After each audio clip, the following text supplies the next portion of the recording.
নমস্কার। বাংলা সেরা গল্পে সবাইকে জানাই স্বাগত। শুরু করছি আজকের গল্প। আজ পড়ে শোনাব সাহিত্যিক নিমাই ভট্টাচার্যের লেখা গল্প লাস্ট ট্রাম। তাহলে শুরু করি। গল্পের নাম লাস্ট ট্রাম। রোজ রাত্রিরে পিসি আমাকে বকাবকি করবেই। বাপ ভাইকেও দোকানদারি করতে দেখেছি, কিন্তু তাই বলে কেউ মাঝরাত্রিরের পর বাড়ি ফেরেনি। পিসি থামে না, বলে যায়, গতর খাটিয়ে রান্না করব আর রোজ শুনব খিদে নেই। কি যে গিলে আসিস তা ভগবানই জানেন, কিন্তু গন্ধের জ্বালায় তো ঘরে টেকা যায় না। পিসি যতই বকবক করুক আমি কোনো জবাব দিই না। পিসি যে আমাকে মানুষ করেছে, পিসি ছাড়া আমার আর কে আছে? টাকা করি আর দোকানের চাবির গোছা তোষকের তলায় রেখেই জামা কাপড় বদলে লুঙ্গি পরি। আর দাঁড়াতে পারি না, সঙ্গে সঙ্গে শুয়ে পড়ি। তন্দ্রাচ্ছন্ন অবস্থাতেও শুনি পিসি গজগজ করছে, সংসার ধর্ম না করলে কি পুরুষ মানুষের স্বভাব চরিত্র ঠিক থাকে? ঘরে বউ থাকলে দুদিনে নেশা করা বের করে দিত। পিসি হয়তো আরও অনেকক্ষণ গজগজ করে, কিন্তু আমি ঘুমিয়ে পড়ি বলে শুনতে পাই না। সকালবেলায় ঘুম থেকে উঠেই এক গিলাস চা খাই, তারপর বাজার যাই। বাজারের থলি পিসির হাতে দিয়ে রান্নাঘরের মেঝের উপর দইয়ের ভাঁড় রাখি। সঙ্গে সঙ্গে পিসি বকবক করতে শুরু করে, আমি কি রাক্ষস যে এত শাকসবজি এনেছিস? তাছাড়া আমি কি এমন লাট সাহেব যে রোজ আমাকে দই মিষ্টি খেতে হবে? আমি নিঃশব্দে রান্নাঘরের দরজা থেকে সরে পড়ি। বসুমতীর প্রথম পাতার ওপর দিয়ে চোখ বোলাতে বোলাতেই পিসি এক গিলাস চা দিয়ে যায়। হয়তো সংসারের প্রয়োজনীয় দু একটা কথা বলে, তারপর আস্তে আস্তে তৈরি হয়ে খেয়ে দিয়ে চাবির গোছা হাতে নিয়ে পিসির ঘরের ঠাকুর দেবতার সব ক্যালেন্ডারে প্রণাম করে বেরিয়ে পড়ি। অন্য সব সময় আমাকে বকাবকি করলেও আমি বেরুবার সময় পিসি দুহাত কপালে ঠেকিয়ে চোখ বুজে বলবে, দুর্গা দুর্গা দুর্গা দুর্গা। তারপর বলবে, সাবধানে যাস আর বিকেলে কিছু খেয়ে নিস। মোড়ের মাথায় শ্রীধরের দোকান থেকে পান খেতে খেতেই কার্তিকের দোকানের পল্টুকে বলি, হ্যাঁ রে, পিসির চাল ফুরিয়ে গেছে, আজই চাল দিয়ে আসিস। তারপর মিনিট 10 হেঁটে ট্রাম ডিপোয় গিয়ে ফাঁকা ট্রামের জানলার ধারে বসি। দেখতে দেখতে ট্রাম ভরে যায়, চলতে শুরু করে কয়েক মিনিট পরেই। মোটামুটি 11টার মধ্যেই দোকান খুলি। হাজার হোক ধর্মতলায় দোকান, অফিসের বাবু আর দিদিরাই খদ্দের। কেনা বেচা চলে দুপুর থেকে সন্ধে পর্যন্ত। 6টার পরই ভাঁটা পড়তে শুরু করে। 7টার পর কদাচিৎ একটা আধটা খদ্দের আসে। তখনই আমাদের একটু হাসি ঠাট্টা করার সময়। নবকৃষ্ণ আমার দোকানে বসে চা খেতে খেতে বলবে, তুই বিয়ে করিসনি বলেই বোধহয় তোর দোকানে বেশি মেয়ে খদ্দের আসে। আমি হাসতে হাসতে বলি, মেয়েরা কি আমাকে দেখেই বুঝতে পারে আমি বিয়ে করিনি? দেখ চিত্ত, মেয়েরা কি বোঝে আর কি না বোঝে তা তোর আমার মাথায় ঢুকবে না। আশেপাশের দোকানের আরও 2-1 আমার দোকানে এসে হাজির হয়। নবকৃষ্ণের কথা শুনেই বলাই দাঁত বের করে হাসতে হাসতে বলে, পুষ্প হারামজাদিকে আমি রোজ টাকা দেব আর চিত্তর জন্য ওর প্রাণ বেরিয়ে যায়। ধর্মতলা পাড়ায় দোকানদারি করতে গিয়ে অনেক আধা গেরস্থ মেয়ের সঙ্গে আমাদের পরিচয় হয়।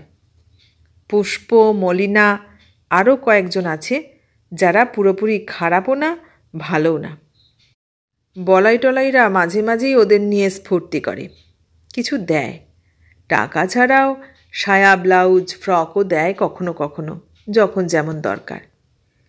এই মেয়েগুলো আমার দোকানেও আসে।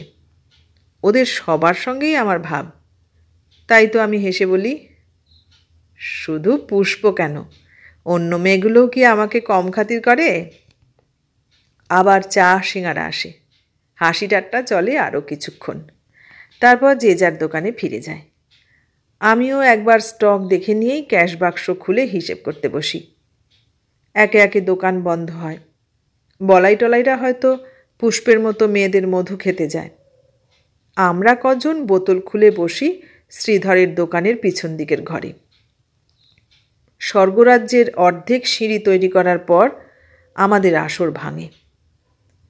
হেলে দুলে ট্রাম ডিপো পর্যন্ত গিয়ে লাস্ট ট্রাম ধরি রোজ, মাসের পর মাস, বছরের পর বছর। সেদিনও লাস্ট ট্রামেই বাড়ি ফিরছিলাম। গেটের সামনেই ফাঁকা লেডিস সিটে বসলাম। সামনের দিকে আরও 2-3 জন প্যাসেঞ্জার। আমার সামনের লম্বা লেডিস সিটে মাত্র একজন মেয়ে বসে। এত রাত্রে একজন মেয়ে একলা যাচ্ছে দেখে একটু খটকা লাগে। আবার ভাবি হয়তো টেলিফোন ভবনের কর্মী, রাত 11টা পর্যন্ত ডিউটি দিয়ে বাড়ি ফিরছেন, অথবা কোনো আত্মীয় বন্ধুর বাড়ি ঘুরে ফিরছেন। আবার ভাবি ধর্মতলা পাড়ায় ব্যবসা করে ফিরছে না তো। মাঝে মাঝে মুখ দেখতে ইচ্ছে হয়, কিন্তু এমন ঘুরে বসেছে যে তা সম্ভব হয় না। নেশার ঘোরে হঠাৎ একটু ঝিমুনি আসে। হঠাৎ বিকট শব্দ করে ট্রাম থামতেই ঝিমুনি চলে যায়। হঠাৎ দেখি মলিনা নেমে গেল। মলিনা? চমকে উঠি। তাকিয়ে দেখি সামনের লেডিস সিট খালি। তবে কি মলিনাই ওই সিটে বসেছিল?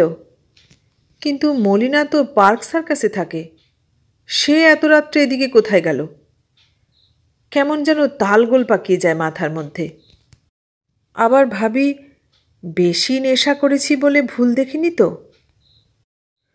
2-4 দিন পর বিকেলের দিকে মলিনা দোকানে আসতেই জিজ্ঞেস করলাম, কদিন আগে লাস্ট ট্রামে বাড়ি ফেরার সময়? মলিনা হেসে বলল, তুমি বুঝি ওই ট্রামেই বাড়ি ফিরছিলে? হ্যাঁ। হঠাৎ 2 জন খদ্দের আসতেই মলিনা চলে গেল।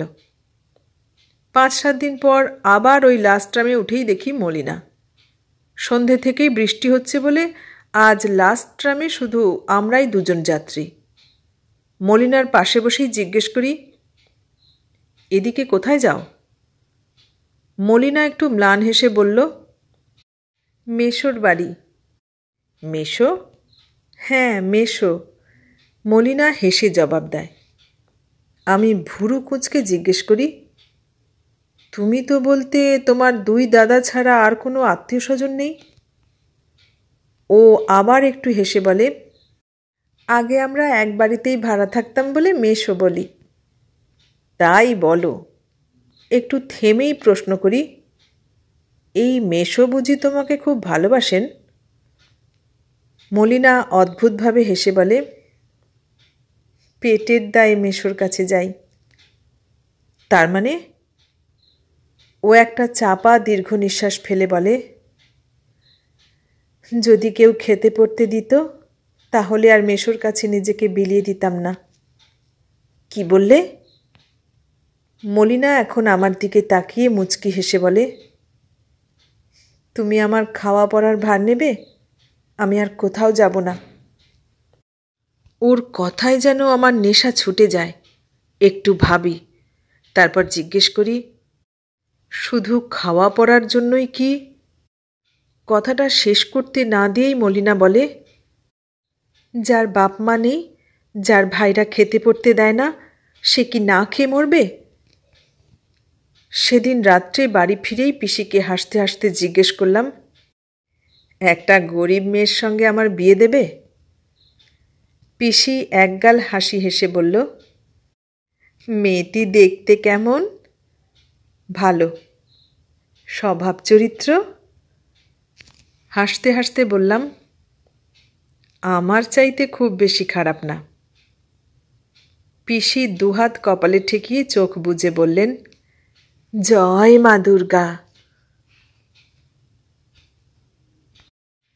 শুনলেন নিমাই ভট্টাচার্যের লেখা গল্প লাস্ট ট্রাম।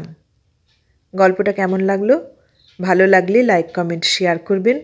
আর নতুন বন্ধু হলে সাবস্ক্রাইব করার অনুরোধ রইল। সবাইকে অনেক ধন্যবাদ জানিয়ে আজ এখানেই শেষ করলাম।